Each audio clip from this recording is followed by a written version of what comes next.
Thank you. All right. So listen, guys, here's what I'm going to do.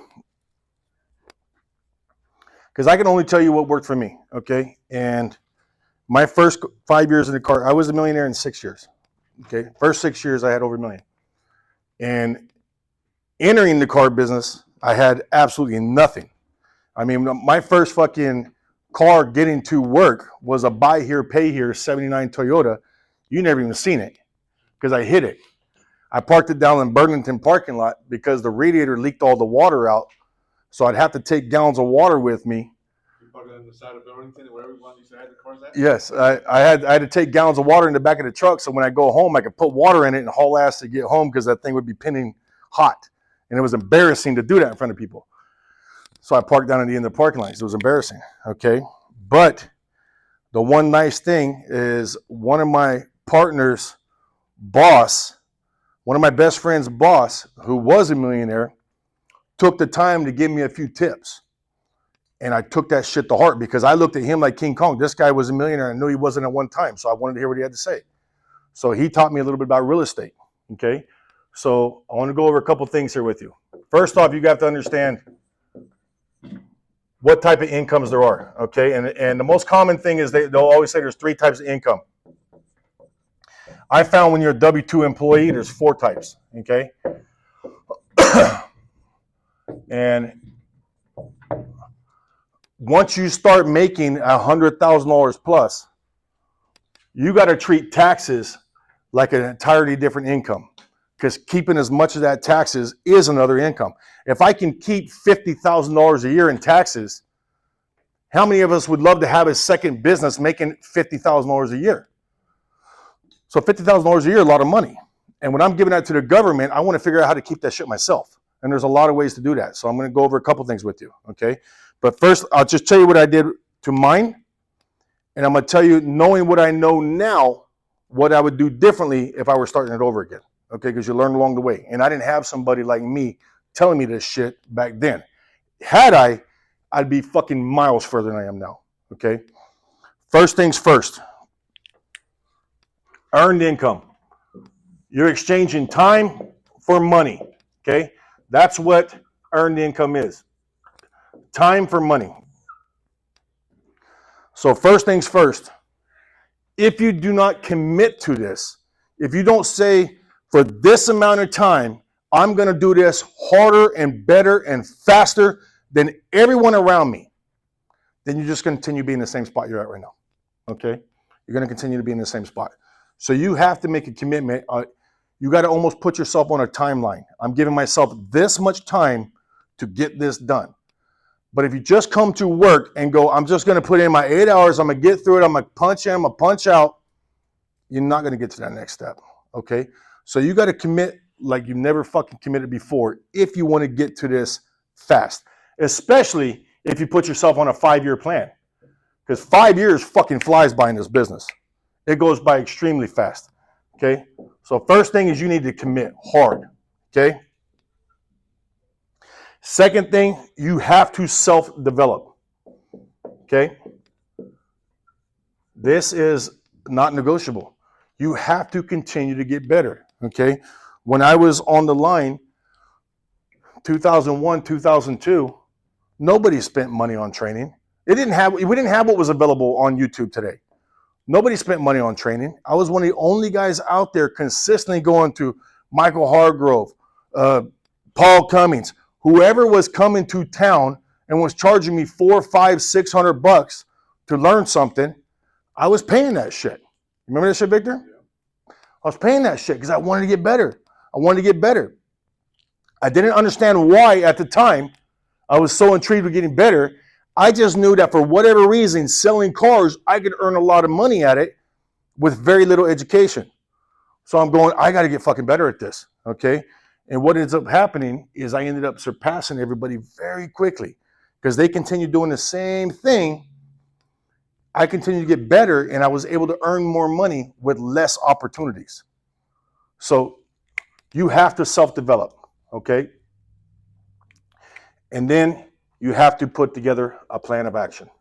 You have to put together a plan and you got to hold yourself accountable to it, okay? So right off the top, If you can't start here, none of these matter. These are not going to fall into place if you don't hold yourself accountable more than everybody else. If you're a 9 to 5 and you just want to do the bare minimum, if you catch yourself saying that's good enough, I'm okay with that, I'm good with this, you're not going to get there. Okay. It should bother you if you don't hit your weekly number. You have to hold yourself to something where it's uncomfortable. Okay. If I didn't hit my weekly goal, I didn't get to take my days off. That was my own punishment. I couldn't take it up until I made 20 phone calls. That was my own discipline. I had to hold myself to these types of disciplines to carry out the rest of the plan. Okay. The very next thing, and this is hard, but you got to do it right away. You got to put yourself on a 60-40 plan. Okay. You're going to live on 60% of your income and you're going to stack 40%.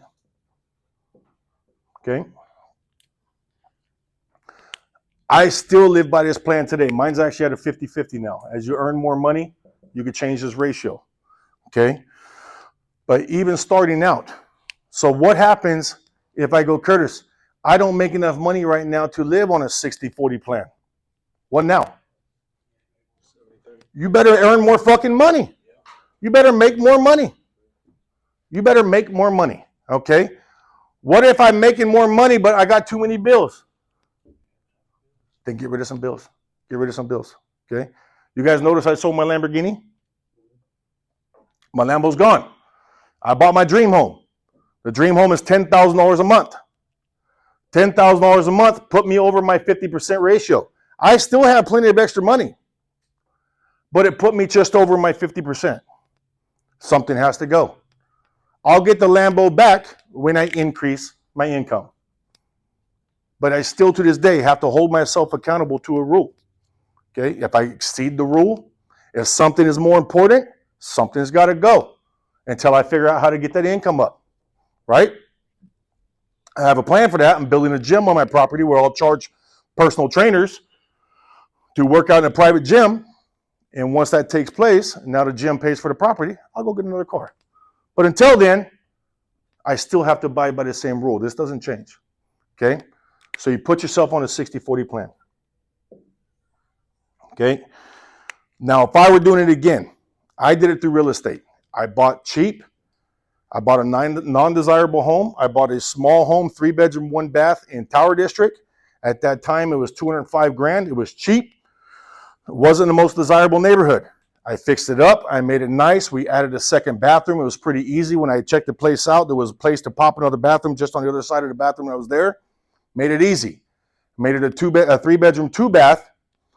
The garage in the back was easily converted into a second apartment. Converted that into a studio and put a fence in between them. Now I rented out the one and I rented out the other. And I bought just slightly above that one. The next house was slightly a bit more. If I buy as a owner occupied, okay, this is what we're going to talk about, passive income here. If I buy owner occupied, I was able to buy with just 5% down. That's all it takes. That's not hard to put together, 5% down. You could easily do this once a year. You could do it twice a year if you wanted it bad enough. Okay, but if I go just slightly bigger than the last one, I can still get away with an owner-occupied home. I'll have to move into it. You're going to have to move. Okay, I moved 6 times in 5 years. It's part of the deal. You got to get your spouse on board. Okay, if you're going to put together a plan like this, you got to make sure you got the support of your partner. If they don't understand what you're doing or why you're always fucking broke because you don't got extra spending money and what you're chasing, then you're going to get this. So you got to make sure they're aware of the plan and they're backing you up on the plan, okay? Then it makes life a whole lot easier. And they got to understand, why are we moving every year? You don't have to move every year, but if you're going to buy an investment property, it takes 20% down. That limits your ability to continue growing. That's a little bit harder to come up with, okay? What I would do today differently than I did then was, today you can buy a 4-plex as a single family home once. Can't do it twice. So you got to pop that on your first one. You can actually buy a fourplex as your first home, as a single family home for 5% down. I look at these things all the time. You can get a nice fourplex for $500,000 right now in Fresno. That would generate you a good return, and it'll let you live for free while you live in one and rent out 3. If you already have a home, this is going to be a little more difficult, so you have to do a little bit different plan. But if you do not have a home, you could pop your first one as a fourplex with just 5% down and live in one for free. Is your spouse able to do that if she's never bought a house? Yes, but you got to move into it. I've already looked into that too. So they're real sticky right now. My lender told me, he goes, Curtis, they're actually sending people out and knocking on doors right now. And if they find that you bought that whole house under a 5% owner occupied, you don't live there, they'll default the loan on you. You got to pay the loan off. So that's tricky. That's why it's so much easier when you're young. Okay. But let's say you're past that. Same concept applies.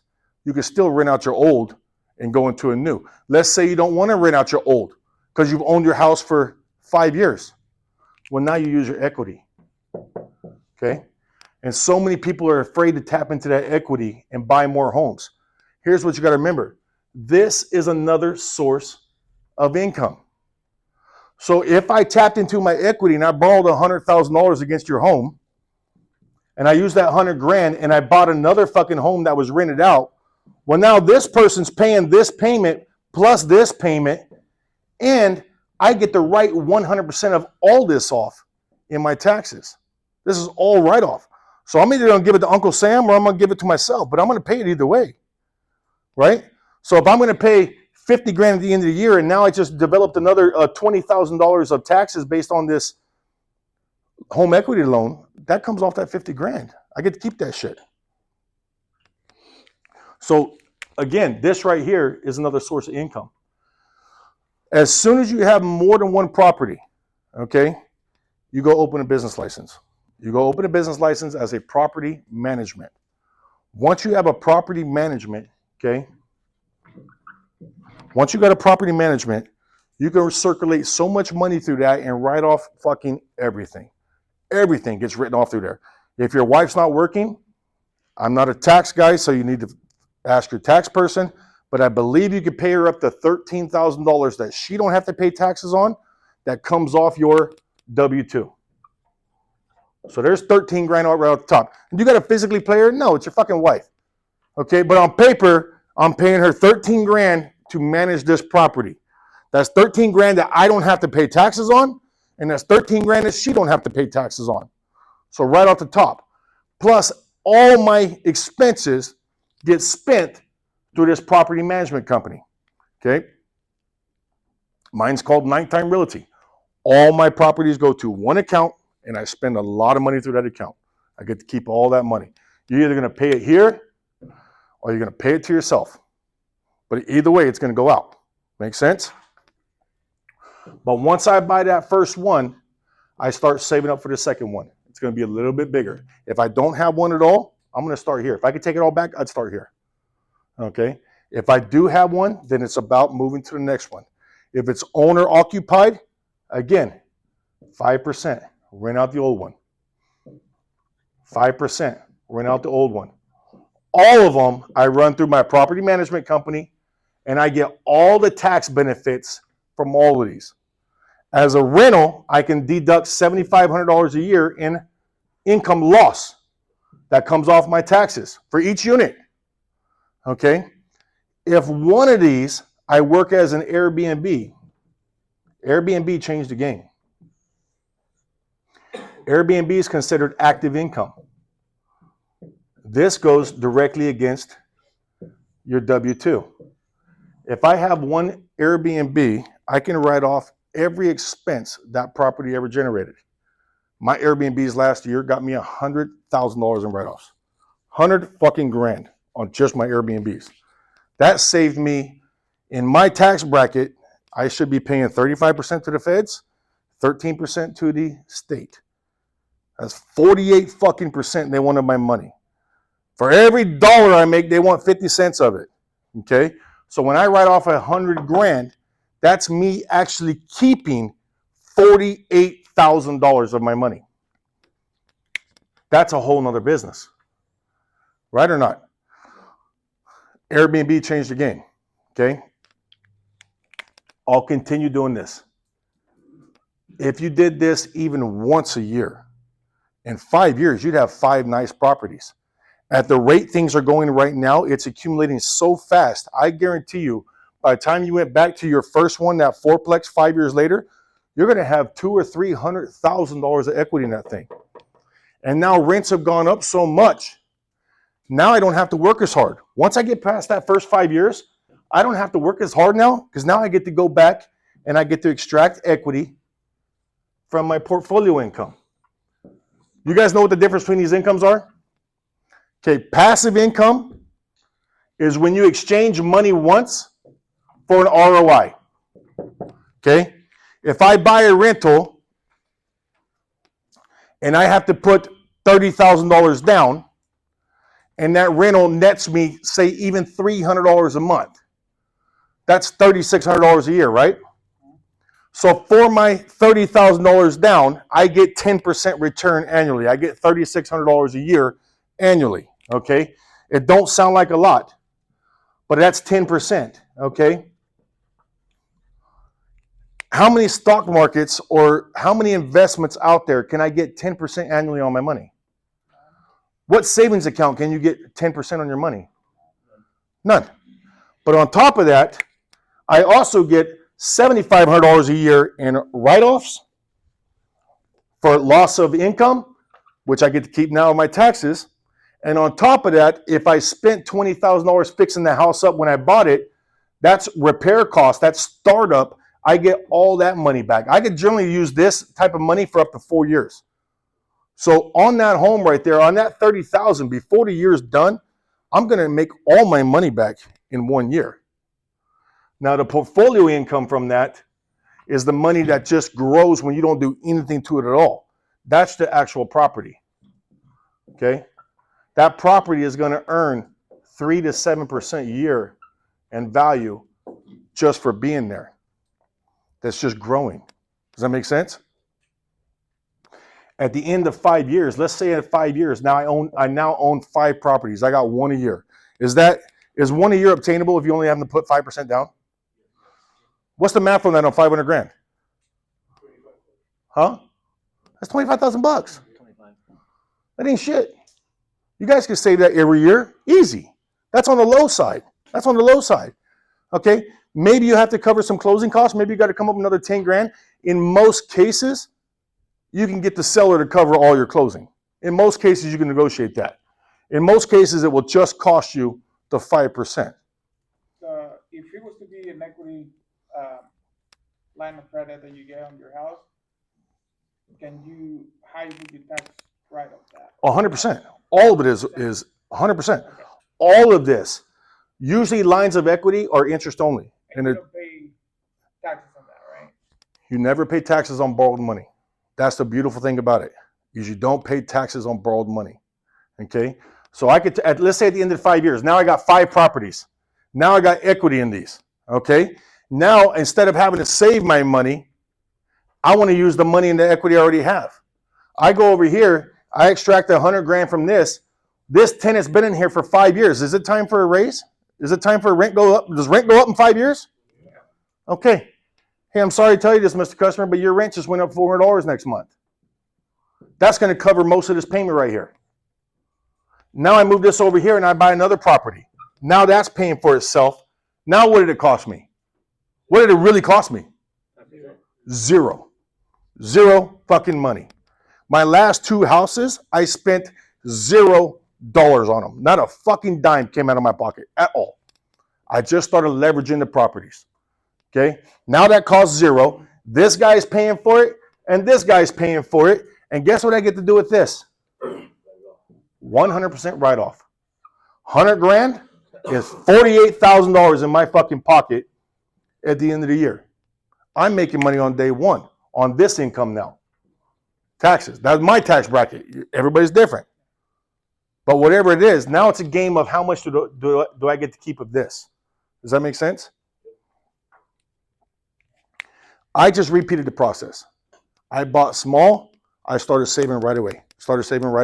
I bought again. I started saving right away. I bought again. At that time, poker became very popular. You remember when poker blew up? Poker blew up. So I had bought a poker table from somebody who built me a custom poker table. And I think I spent like $700 to get this nice poker table because I wanted to have poker games at my house. It was fun, right? My brother, who's a carpenter, came in and starts tearing it apart. He's like, this is trash, dude. He should have done this. He should have done that. I'm like, what are you talking about, man? It's like, he's like, this is shit. I would have done a whole piece here and da-da-da-da. I'm like, can you build one better? He's like, way better. I go, I'll buy the materials and let's see if you can build one better, right? So I bought the materials. He built one way fucking better. I'm like, damn. So I'm like, okay, I'll take this one. So I put that in my house. I took my old one. I set it out in the front yard and I put a for sale sign on it for $600. And that motherfucker sold in like 3 hours. And I go, fuck, there's a market for this, right? So what'd I do? I went over here. I extracted $75,000 out of one of my houses. So I need to borrow some money. Took out 75 grand. I started a billiard and poker store on Blackstone. After paying my brother, who I put in charge to run it for me now, we built custom poker tables and we bought pool tables from San Diego. I put him in charge to run it. After paying him, paying all the expenses, that 75 now started netting me $5,000 a month. Okay. On top of that $5,000 a month, I got so much fucking write-offs out of that business that I got to use against my earned income.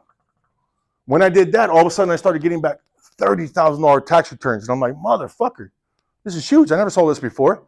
But I was able to move so much money through this business that I started with this. In the end, how much did this business cost me? It was nothing. It costed me a loan against my property that I got to write off all the loan. So this money was a full write-off off my taxes that came from my W-2 income. But the whole business cost me fucking nothing. All I did was leverage one of these houses. Does that make sense? Here's the thing, guys. I don't know anybody that's gotten rich on their earned income alone. It's what you do with that that's going to get you to the next level. All this right here, all this that I built was off of $11,000 a month. At Lithia back then, they capped me. The most I could earn was $11,000 a month. Am I lying, Victor? No. 11 grand. I usually maxed out that by the 18th or 19th of the month. I would work from the 18th to the 19th, the rest of the month for free. And I'm not talking early hours. Victor and I were there till 10 o'clock almost every single day. 10 o'clock for free because my guys depended on me. They compensate you somehow? No, it was 11 grand. That was the number. It was 11. That was the most I can make. They had caps back then. That's what you could earn. But on that 11,000, in 6 years, I was a millionaire. In 6 years, I pulled out 130,000 out of one of these houses, and me and Joey went halfers on a car lot. We bought our own car lot. Okay, but that all came from these. That all came from this right here. From one guy telling me, Curtis, if you start small, you could just repeat the process. I didn't know what I was going to do at the time. I had no idea. I had no idea this poker store was going to come up. This started from my brother coming in and tearing apart my poker table. I said, you could do one better, do it. When I stuck it outside and that thing sold in 3 hours, I go, there's a market for this. Let's do this thing, right? But it boils down to here too, guys. Listen, if you guys want to know more about this, I'll help you, okay? Wherever you're at in your process, you got to start somewhere. If you're under 30, here's what I tell you right now. If you're under 30, go get a whole life insurance policy. Okay, a whole life that you can borrow against. If you're over 30, I was going to do one because I didn't know anything about it. I just learned this shit myself just a couple years ago. The problem was for me to go get a whole life insurance policy that I could borrow against right now at my age, it was like $600 a month. So I'm like, for $600 a month, I can invest that and it'll grow faster. But if you're under 30, you're in your 20s, you can get a $2 or $4 million life insurance policy for probably less than $200 a month. Okay? And in 20 years, you'll be able to borrow half of that fucking value. You get to borrow that money.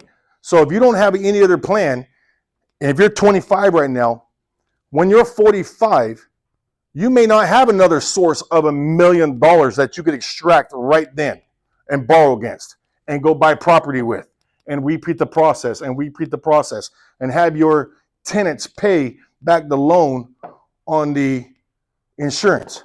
And the nice thing too is when you borrow that $1 million on that insurance, what happens to it when you die? It goes away.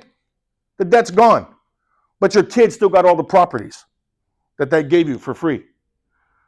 Okay, so if I could take back time, the two things I would have changed, this wasn't available back then. This rule just came out, but I would do my first one would definitely be a fourplex. Okay. The second thing, if I'm under 30, I'm definitely doing a whole life that I could borrow against, and I'm going to go as big as I can that I'm comfortable paying on. Because two things are going to happen. Either A, you're going to leave it to your family if something goes wrong, but B, in 20 years, you could extract a lot of fucking money from that thing and invest that and flip it. Okay? So you talked about the life insurance. If you guys have kids, buy it on your kids. You can buy it on your kids too. Because it's like $30 a month. You can So buy cheap. policy, So cheap. and then you can still extract that money. Yes. Yeah, 100%. Because it's under your name. 100%. So, It's a lot of people that's a sensitive subject to, okay? But here's the thing about death. It's the only thing that's guaranteed. So if you can make money on it, why not? Right? Why not? I mean, it's going to happen, right? I mean, it sounds cruel, but I got life insurance policies on both my parents. It's not if, it's when. They're going to die. To me, it's another investment. It's almost another portfolio income. At some point, it's going to happen, right? I don't want it to happen any sooner than it needs to, but when it does, I'm going to get a return on the investment, okay? Sounds cruel, but it's the one thing that's unavoidable, right? But guys, listen. Is this making sense to you guys? Okay? One of the things that helped me dominate when I sold cars, okay? And still to this day, I still think I do this at the highest level, okay? Maybe I'm tripping in my own head. I don't know, okay? But one of the things that helped me dominate when I was in your guys' shoes is I had fucking purpose every day. I was always chasing something. If I got one, I wanted the next. I'm on to the next. I'm on to the next. I'm always chasing something. I always had purpose. When I went back to Lithia in 2010 and the general manager there at the time told me, Curtis, you're not thinking straight. That money's not about, I'm like, we're not thinking the same. Just put me in the shoes. Watch what happens, right? We weren't thinking on the same wavelength. I earned 3 times more than he told me wasn't possible at that time, and it changed the way everybody thought, right? But I always had purpose, and I was committed to my plan, okay? This is not the job to just show up and be just enough, just like we went over there. That plan of action that we wrote down earlier. Write your own plan, whatever that plan is. Write your own plan, but hold yourself accountable to that fucking plan because it's not going to do itself, right? If my plan is I want to save 5% and buy a fourplex this year and I got to put together $30,000, then I better figure it out. $30,000, I need to save $3,000 a month, every month, take home, which means that's $4,500. And if I'm going to live on 50% of my money, that means I got to make $9,000. Curtis, right now I'm only making 5. Well, where do I go? It's time to self-develop, right? It's time to hold myself committed to a level I haven't been committed to before. It's time I got to start doing everything that nobody else wants to do because it's uncomfortable and it's not fun. But I got a fucking plan. And I got to make $4,500 just for myself so I could take home 3 so I could save $30,000 10 months from now to buy the fourplex I want to buy. This gives me purpose every day I come to work. Does that make sense? So if you want to talk more about this on a one-on-one level, we can. And these are all just my opinions, okay? I'm not a fucking tax professional or a fucking income guy or any of those things. I'm only telling you what has worked for me, and it's still working for me. I still work the same plan. But I know in 5 years, you guys can all be a millionaire if you want it bad enough. All right? Take that, do what you want with it. Let's rock and roll. Let's get to work.